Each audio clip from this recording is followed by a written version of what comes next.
दिल्ली के दिल में एक ऐसी जगह मौजूद है जिसके बारे में आम लोग सिर्फ सुनते रहे, लेकिन अंदर क्या होता था ये हमेशा रहस्य बना रहा।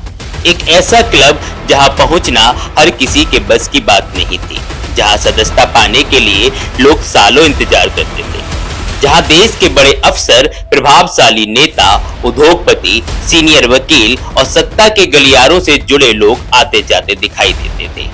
लुटियंस दिल्ली के बेहद संवेदनशील इलाके में बना ये क्लब करीब 30 एकड़ में फैला हुआ है। प्रधानमंत्री आवास, महत्वपूर्ण सरकारी भवनों और हाई सिक्योरिटी जोन के बेहद करीब। कहा जाता है कि अंग्रेजों के दौर में बने ऐसे क्लब सिर्फ एलिट वर्ग के लिए होते थे, जहां आम भारतीयों की एंट्री लगभग नामुमकिन थी। आजादी के बाद सत्ता बदल गई, लेकिन कई लोगों के मुताबिक सिस्टम का वो एलिट कल्चर पूरी तरह खत्म नहीं हुआ। बरसों तक इस क्लब को लेकर तरह तरह की चर्चाएं होती रही।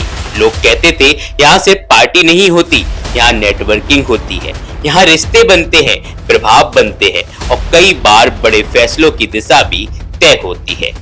कहा जाता है कि बड़े अफसर पोस्टिंग से पहले यही लोगों से मिलते थे। कॉर्पोरेट जगत के बड़े चेहरे बंद कमरों में रणनीति बनाते थे। मीडिया जगत के प्रभावशाली लोग यहाँ मौजूद रहते थे और देश के बड़े कानूनी दिमाग भी अक्सर इसी जगह दिखाई देते थे। हालांकि इन बातों के आधिकारिक प्रमाण हमेशा बहस का विषय बने थे, लेकिन जनता के बीच इस क्लब की छवि हमेशा रहस्यमयी बनी रही। फिर देश की राजनीति बदली। नई सरकार आने के बाद इस क्लब को लेकर सवाल तेज होने लगे। सरकार ने प्रशासनिक हस्तक्षेप शुरू किया, ऑडिट की बातें हुई, नई कमेटियां बनाई गई, पुरानी व्यवस्थाओं की जांच शुरू हुई। फिर सामने आया बड़ा आदेश, क्लब की जमीन खाली करने का नोटिस। कारण बताया गया, राष्ट्रीय सुरक्षा और सार्वजनिक हित। सरकार का तर्क है कि इतना संवेदनशील इलाका किसी भी प्रकार के विशेषाधिकार वाले निजी नियंत्रण में नहीं रह सकता।